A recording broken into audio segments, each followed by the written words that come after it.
I'm drunk. Yeah, I've been drinking, but I wasn't driving. Not a good look, is he? All right, Monday morning, we're off to a great start at Jesse on Fire because guess what? We got stories to go through. Israel Adesanya pled guilty to a DUI that happened 3 weeks before the Sean Strickland fight. Terrible optics, but we are going to go through the details of this arrest. I might have a video of it, maybe. You'll see. But we're going to go through the severity of his DUI arrest because out of all the crimes that you can hear someone committed, I think that DUI is the one that has probably the widest range of severity. I'll give you an example. So let's say that you were driving around in a huge truck at 3 a.m. in LA and you flipped your car and then totaled 2 to 3 other cars. Miracle, no one was killed. That would be more on like the 8 side, you know, like would have been bumped up to a 10 if someone actually died. That was Tony Ferguson's recent one. And then a 20-year-old who didn't realize that the legal limit doesn't apply to you until you're 21, and there's a zero tolerance, and they had 1 sip of beer, they got a .00001, you know, and then they got a DUI. Like that would be a 1, right? So we're going to talk about where Izzy's sits. Look at the video, and then also talk about other details relating to the arrest, and then also how it relates to the Sean Strickland fight, because a guy getting a DUI 3 weeks before a fight certainly needs to be discussed if said champion then subsequently lost to someone who was a huge underdog. We'll discuss that. We're also going to cover some breaking news about Nate Diaz and his charges stemming from the chokeout of the Logan Paul lookalike that I love. People are now Dylan Danis, as far as Dylan Danis is concerned, Logan Paul got choked out by Nate Diaz. It's just like, that's what happened. And I love Nate does that too. They're like, yeah, that was Logan. That is hilarious. But anyway, we got a story about the charges related to the New Orleans incident and Nate Diaz and what's going to happen next. So let's get into it. Now, if you find yourself entertained throughout this video, one thing that you could do to help me and the channel would be to click the like button and then subscribe if you haven't yet. It's the only metric I pay attention to every time a subscriber goes up. I swear it makes me happy. If you would like to be a contributor to that, then go ahead and subscribe. Now, in my experience, the best way to tell a story is to just show a video of it. So let's look at Izzy as he was getting arrested because, listen, I found this rather shocking. I thought the guy had more decorum than this. Let's see what he was doing. Hey, but I'm going to tell you just like this. I'm going to tell you just like this. I'm drunk. Yeah, I've been drinking, but I wasn't driving. The motherfucking officer, he saw a motherfucker jump in my lap, and I told her to get off, and she got off. And he stopped me. Now, I don't think Izzy was being his best self there. I don't think he's being a very good role model. He's driving around without his pearl necklace. He's talking to police very rude. He's telling them a story that his dog jumped into his lap, and that's why they thought he was driving. The dog was actually driving the car. We all know the dog wasn't driving the car, man. Hey, guys, that was not actually Israel Adesanya. I'm just kidding. It's a joke. It's not really. That was not Izzy. Yeah, that's actually one of the most viral black guy getting arrested for DUI videos of all time. Mr. Turner, look it up. It's hilarious. But it wasn't Izzy. Not Izzy. So getting into it, though, we are going to talk about the details of this arrest in a second. Before I do that, though, I just want to say you may have a hint of racism having chosen that video. Are you serious? How does the joke work if I don't pick a black guy in the video? That's a fair point. I know. But he was acting kind of crazy. Right, that's why it's funny. Because Izzy would not actually do that. That's why it's a joke. All right, fair enough. I'm going to let you off the hook this time. Thank you. All right, so now let's talk about the details of the case. I'm going to put it in the terms you will understand as a resident in the United States. .08 is the legal limit in the United States. .05 is the legal limit in New Zealand. Izzy blew a .087. So technically, he was pretty far over the limit in New Zealand. But to understand what we're talking about in terms of how drunk he was, which is how I actually gauge the severity of what he did, he was only a smidgen over the legal limit in the United States, which means he was not falling over drunk. Like a person driving around and texting was probably a much bigger threat than Izzy was driving that night. Now, he did decide to go through a checkpoint, which is kind of bizarre. If you've been drinking, I don't understand that. Just don't go through it. It's not like you just come up on him and you don't see it. I've actually been in the car 2 times where someone flipped a U-turn when they saw that there was a checkpoint. And both times I assumed the cops were going to come get him. Now, they weren't like wasted, but they had had a couple drinks and they were like, there's no reason for me to risk this. And they literally just flipped a U-turn, block and a half from the checkpoint.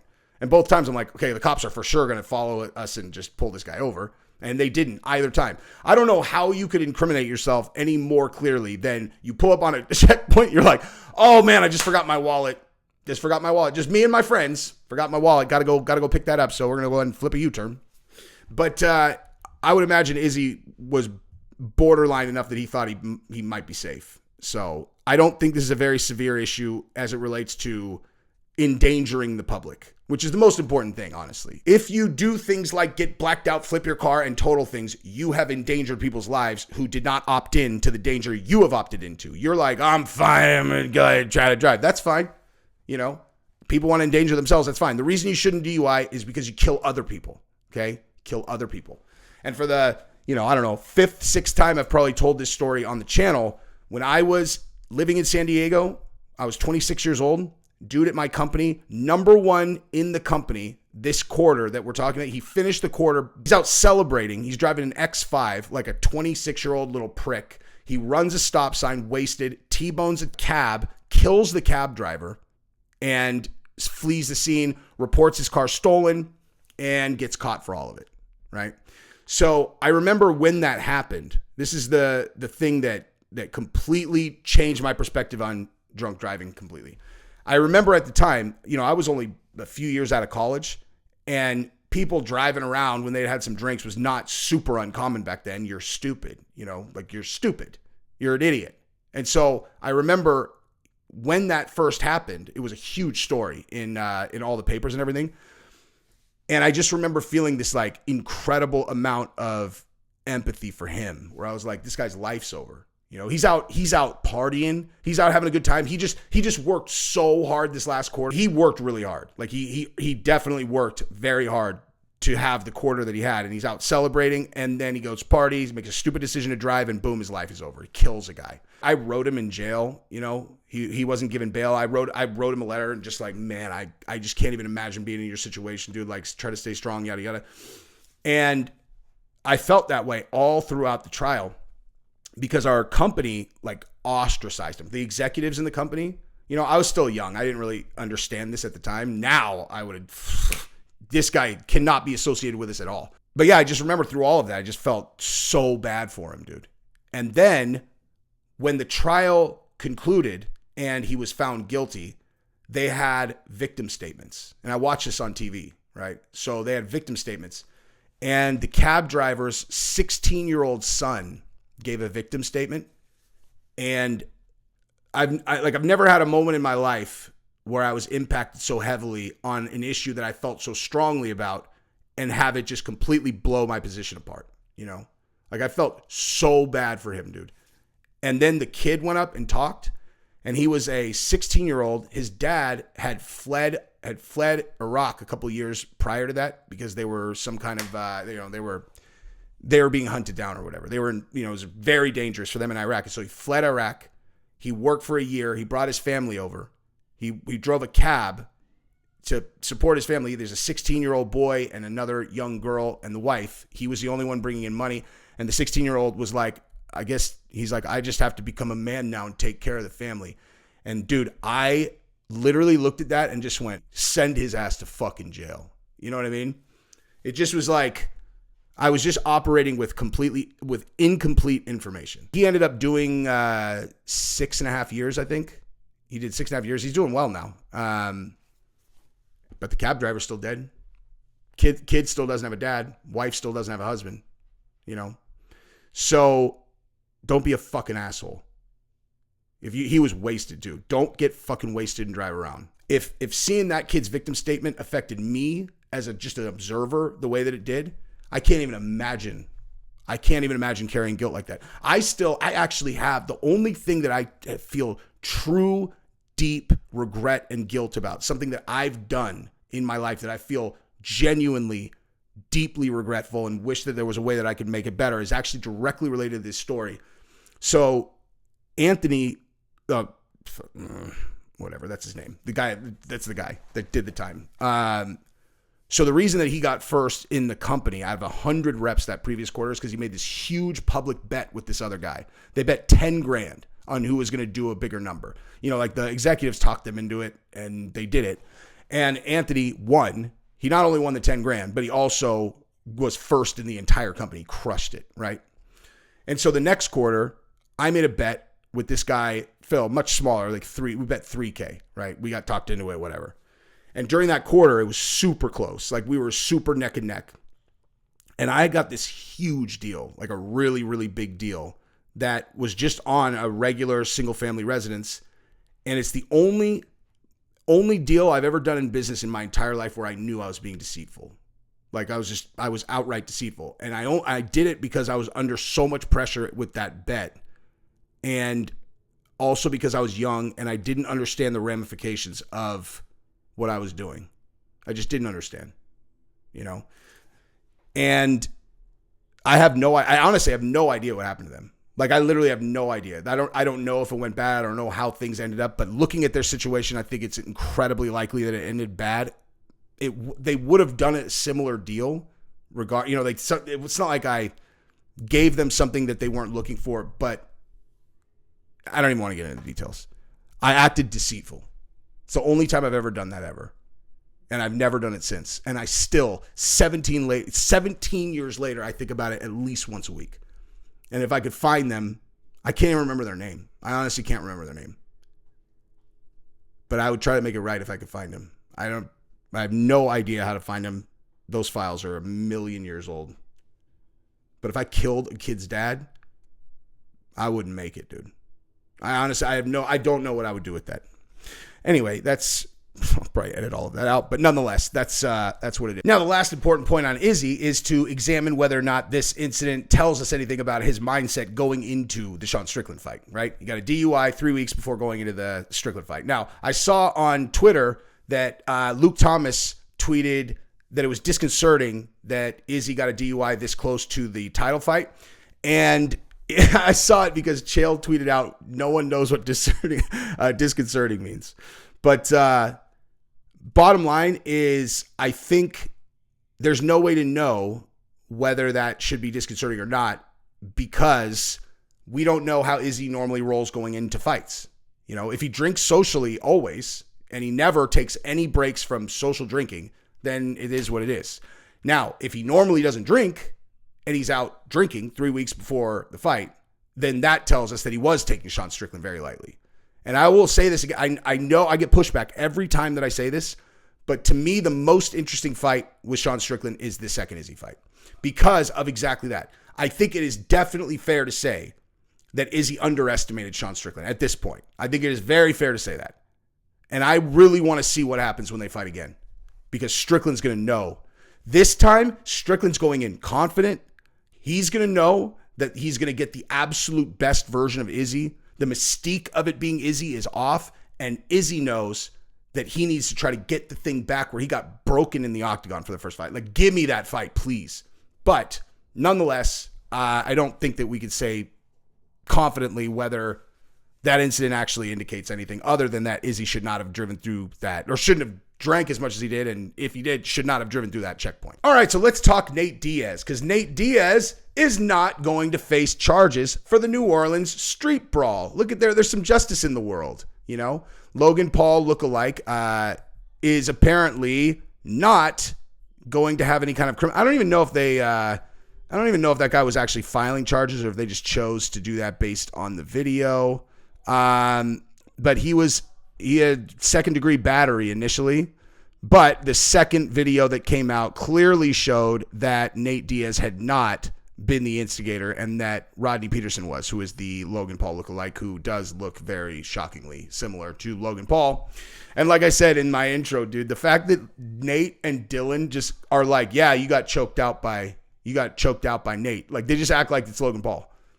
It's like they both play that role so well, both Dylan and Nate. Like, they act like they're so dumb that they don't know, and they 100% know, and they're 100% pretending that they don't know, and it's hilarious. Like, they're just deadpan. Like, yeah, Logan got choked out by Nate.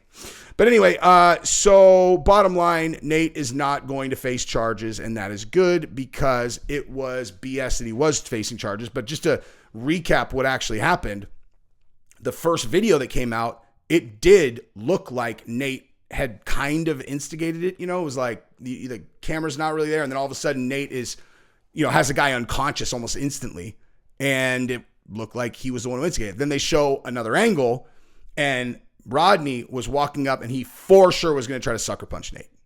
Absolutely for sure. And Nate's all, I am probably the last guy to get caught slipping in a street fight and not see someone who's directly in front of me walking my direction, and recognizing they're a threat and then mitigating that threat by choking them unconscious.